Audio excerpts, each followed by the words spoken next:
आज बीजेपी के प्रधानमंत्री पद के उम्मीदवार नरेंद्र मोदी ने पर्चा भरा। मोदी के पर्चा भरने के बाद उनके करीबी और उत्तर प्रदेश बीजेपी के प्रभारी अमित शाह ने कहा कि मोदी की लहर सुनामी में बदल चुकी है। एबीपी न्यूज संवाददाता ब्रजेश कुमार सिंह ने अमित शाह से खास बातचीत की है।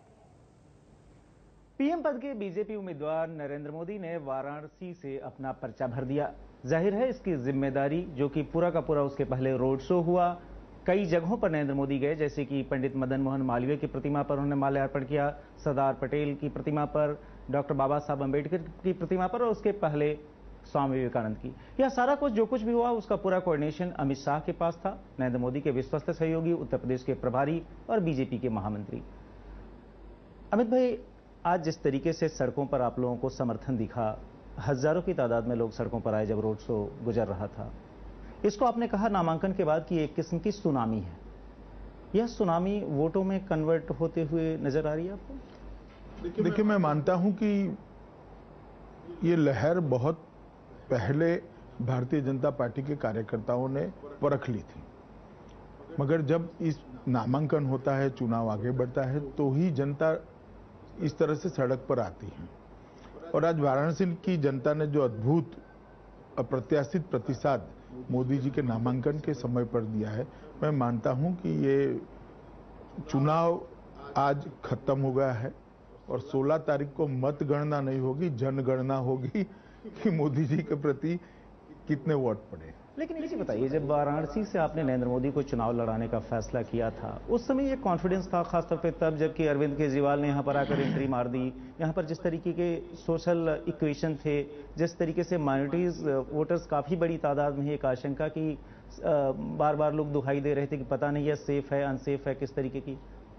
देखिए, पहले तो वाराणसी से लड़ने का फैसला मेरा नहीं है, भारतीय जनता पार्टी का है। उत्तर प्रदेश यूनिट का प्रस्ताव था, वो स्वाभाविक है, उत्तर प्रदेश के यूनिट के प्रस्ताव में मैं भी सम्मिलित हूं, मगर फैसला भारतीय जनता पार्टी की पार्लियामेंट्री बोर्ड का है और हमने शुद्ध रूप से मतलब राजनीतिक गणित के आधार पर फैसला लिया था कि वाराणसी से अगर लड़ते हैं तो पूरे पूर्वांचल में और बिहार में भी इसका फायदा हमें होगा और जो दिखाई दे पड़ता है। जहां तक जीतने की संभावनाओं का सवाल है, कभी किसी के मन में आशंका नहीं थी कि वाराणसी में क्या होगा। हमें मालूम ही था कि वाराणसी में भारतीय जनता पार्टी की जीत सुनिश्चित है और जब मोदी जी अगर वहां से प्रत्याशी होते हैं तो जीत मजबूती से जीत सुनिश्चित हो जाती है। अरविंद केजरीवाल ने कल अपना पर्चा भरा दौरान कहा कि मैं तो बड़े सादगी से पर्चा भर रहा हूं, नरेंद्र मोदी तो हेलीकॉप्टर से इस शहर में घूमने के लिए आएंगे और जो है इतने खर्च के बीच जो है ये नामांकन होगा। इसलिए आलोचना जो है हो रही है। अरविंद केजरीवाल का एक नजरिया है, जनता फैसला करेगी इस नजरिए पर। प्रदेश के आप प्रभारी हैं, 3 चरण के चुनाव जो है पूरे हो गए, 32 सीटों पर मतदान हो गया। अब उत्तर प्रदेश में आप पार्टी को सीटों के हिसाब से किस आंकड़े के करीब पा रहे हैं? आंकड़े में पढ़ना नहीं चाहता, मगर मैं इतना मानता हूं कि इस बार उत्तर प्रदेश के नतीजे चौंकाने वाले होंगे। गत चुनाव में भारतीय जनता पार्टी को 10 सीटें मिली थी, इस बार हम सबसे बड़ा दल बनकर उभरेंगे और पहले और दूसरे नंबर के दल में भी बहुत बड़ा अंतर होगा। आज ही प्रधानमंत्री मनमोहन सिंह का बयान आया है, वो ये कह रहे हैं कि देश में कोई मोदी लहर नहीं है, बल्कि यह तो मीडिया का क्रिएशन है। बीजेपी भी मोदी को आगे रखकर चुनाव लड़ रही है। मनमोहन सिंह के इस बयान को आप किस तौर पर देख रहे हैं? चलिए, कोई लहर जनता की जो है वो मनमोहन सिंह जी तक कैसे पहुंच सकती है, वरना तो यूपीए के हाल ही नहीं होते। अगर जनता की भावना, जनता के मन का विचार और जनता की संवेदनाओं के साथ अगर प्रधानमंत्री जी जुड़े होते तो यूपीए का ये हाल नहीं होता। जिस उत्तर प्रदेश के प्रभारी आप हैं बीजेपी के, उसी उत्तर प्रदेश में प्रियंका गांधी ने अभी अपनी हाल की कई सभाओं में ये कहा कि उनके पति रॉबर्ट वाड्रा पर निजी हमले हो रहे हैं, जो कि सही नहीं है, उसका उन्हें बहुत दुख है और ये बीजेपी जानबूझकर कर रही है, इसमें कोई तथ्य नहीं है। देखिए, बीजेपी ने कभी निजी हमले नहीं कहे, बीजेपी ने करप्शन का मुद्दा उठाया है। संयोग है कि वो उनके पति हैं। इसी के साथ आगे, चूंकि कल प्रियंका गांधी ने कहा, आज फिर से राहुल गांधी ने इसको इंसिस्ट किया कि बीजेपी और खासतौर पे नरेंद्र मोदी महिला सुरक्षा की बात करते हैं, जबकि बंद कमरों में फोन सुने जाते हैं। बार बार इसको लेकर हमला किया जा रहा है। इसको आप किस तौर पर देख रहे हैं? देखिए, सबसे पहले तो कांग्रेस पार्टी को महिला सुरक्षा के बारे में कुछ भी बोलने का अधिकार नहीं है। 10 साल के यूपीए के शासन में महिलाओं की सुरक्षा जिस प्रकार से लचर हुई है, इसको पूरा देश भली भांति जानता है, एक बात। और दूसरी बात, जहां पर आप जिस घटना का यहां पर जिसको बता रहे हैं, इसके बारे में मैं इतना ही कहना चाहता हूं कि एक जांच आयोग का अपॉइंटमेंट गुजरात सरकार ने कर दिया, उनका नतीजा आने दीजिए, उनकी रिपोर्ट आने दीजिए, अपने आप सिर नीर क्या है वो सबको मालूम पड़ जाएगा। विपक्ष और खासतौर पे कांग्रेस पार्टी इस बात पर काफी अधिक आरोप लगा रही है कि इन चुनावों में बीजेपी जमकर पैसा बहा रही है और यह पैसा 5-6 बड़े उद्योगपति दे रहे हैं जिसको कि खर्चा किया जा रहा है, और यह जो सरकार अगर बनती है तो यह पूंजीपतियों की सरकार होगी कि बेहिसाब पैसा आ कहां से रहा। आज गुजरात से ही आते हैं अहमद पटेल ने आज ये आरोप चस्पा किया है अखबार को दिए हुए इंटरव्यू में। देखिए, मुझे आज भी ये कहने में कोई कंफ्यूजन नहीं है कि इस चुनाव में भी चुनावी खर्चा कांग्रेस का हमसे ज्यादा होगा। यानी जो खर्चे की बात है, आपका ये कहना है कि बीजेपी का खर्चा जो है कांग्रेस के खर्चे से कम है? देखिए, जनता जब साथ में होती है, जिस पार्टी के साथ में होती है, उसको खर्चा कम ही होता है, और इस बार जनता भारतीय जनता पार्टी के साथ है। आज के ही रोड शो का आपने नज़ारा देखा होगा, लोग अपने स्कूटर पे पैदल चलते हुए जुलूस निकालकर भारतीय जनता पार्टी का झंडा लेकर, बैनर लेकर, चलते चलते पूरे वाराणसी से आकर नामांकन कराने के लिए आए थे। कहीं एक भी व्हीकल आपने नहीं देखा होगा। तो जब जनता साथ में होती है तब काफी समस्याओं का अंत हो जाता है। ये बताइए कि इन्हीं चुनाव के दौरान पिछले 2-3 दिनों में जैसे कि कांग्रेस के नेता है कपिल सिब्बल का बयान आया, एक मसला जो कि कोर्ट में है, जिसकी प्रक्रिया चल रही है, खासतौर पे सोहराबुद्दीन और तुलसी प्रजापति के, सो उसमें जो है आपको ट्रिपल मर्डर का आरोपी कहा गया। इस चुनाव के दौरान इस मुद्दे को लेकर आया गया, इसके पीछे आपको क्या लगता है? देखिए, मैं मानता हूं कि उनके पास मुद्दे नहीं बचे हैं। 3 साल पहले का यह मुकदमा है, आज तक मेरे पर चार्ज फ्रेम नहीं हुआ है। मैंने कई बार मीडिया के सामने स्पष्टता की है कि फर्जी मुकदमा है। मैं इतना दावे से कह सकता हूं, जब भी कोर्ट का नतीजा आएगा मुझ पर कोई आरोप नहीं बचेगा। 2009 में उत्तर प्रदेश में कांग्रेस ने अच्छा परफॉर्मेंस दिया था। इस बार चुनाव हो रहे हैं, कांग्रेस भले यूपीए 3rd की बात कर रही हो, लेकिन आप उत्तर प्रदेश के प्रभारी हैं। खासतौर पे अगर हम राहुल गांधी की सीट की बात करें, जहां पर आपने स्मृति ईरानी को मैदान में उतार रखा है, वहां पर लड़ाई कहीं से भी तगड़ी हो रही है या अभी भी? देखिए, मैं तो मानता हूं कि भारतीय जनता पार्टी ठीक से लड़ रही है। उनकी पुश्तैनी सीट है, फिर भी हम कड़ी टक्कर दे रहे हैं।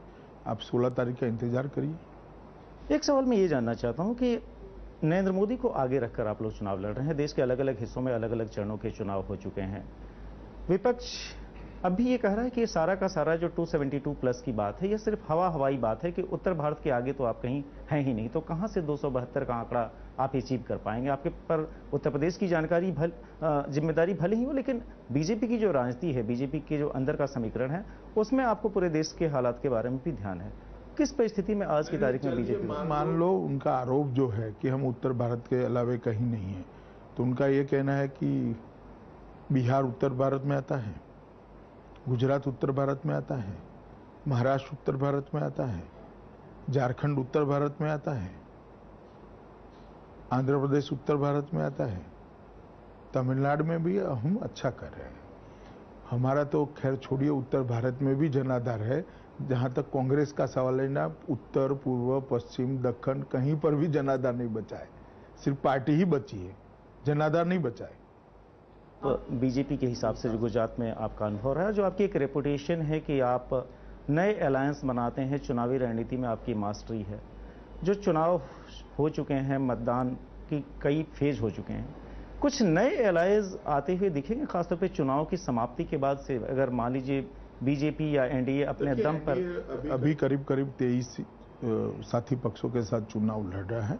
हम 272+ के लिए लड़ रहे हैं और मुझे भरोसा कि हम 272 सीटों से के आंकड़े को पार कर जाएंगे। तो एक सवाल ये है कि जिस वाराणसी सीट से नरेंद्र मोदी ने अपना पर्चा भरा है, आज के दिन उनका कोई भाषण भी नहीं हुआ। इस वाराणसी को कितना समय दे पाएंगे वो? देखिए, वाराणसी की जनता भी जानती है, मोदी जी पूरे देश भर में चुनाव अभियान का नेतृत्व कर रहे हैं, तो स्वाभाविक है जनता की अपेक्षा इस प्रकार की नहीं है। जनता की अपेक्षा मोदी जी से वाराणसी के लिए अलग प्रकार की है। मोदी जी ने भी अपनी मीडिया की प्रतिक्रिया में इसको ठीक से जनता की अपेक्षा को प्रतिसाद दिया है और मैं मानता हूं जनता फैसला कर चुकी है। पोलराइजेशन अगर किसी किस्म का होता है तो उससे आप लोगों को नुकसान होगा या? देखिए, पोलराइजेशन का मुद्दा मीडिया के अलावा कहीं पर नहीं है। जमीन पर शुद्ध रूप से पॉलिटिक्स ऑफ परफॉर्मेंस के आधार पर ये चुनाव लड़ा जा रहा है। दो दल, दो गठबंधन और दो व्यक्ति के बीच में जनता परफॉर्मेंस के आधार पर चयन करेगी। हमारे एनडीए सरकार का परफॉर्मेंस और यूपीए सरकार का परफॉर्मेंस, एनडीए की भाजपा शासित राज्य सरकारें और कांग्रेस शासित राज्य सरकारें, जनता के सामने सारी चीजें हैं और उसके तुलनात्मक अभ्यास के आधार पर ही जनता फैसला करेगी और मुझे लगता है फैसला हमारे हक में होगा। आरोप आप पर भी है कि इन चुनाव को पोलराइज करने की आपने भी कोशिश की अपने कुछ भाषणों के जरिए। चलिए, एक बार एक भाषण के बारे में विवाद हुआ है। मैं तो ऐसा मानकर नहीं बोला था, मगर चुनाव आयोग ने कहा है कि ये ठीक नहीं है। मैंने उसको माना है। मैं चुनाव आयोग का सम्मान करता हूं और मैंने चुनाव आयोग को कहा भी है अगर ये ठीक है तो आगे से मैं इस भाषा का मतलब इस तरह की जुमलों का कभी उपयोग नहीं करूंगा।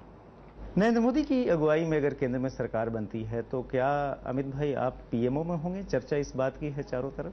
देखिए, ये मीडिया ने हाइप क्रिएट किया है। मैं भी भारतीय जनता पार्टी का राष्ट्रीय महासचिव हूं और मेरा संगठन का दायित्व है।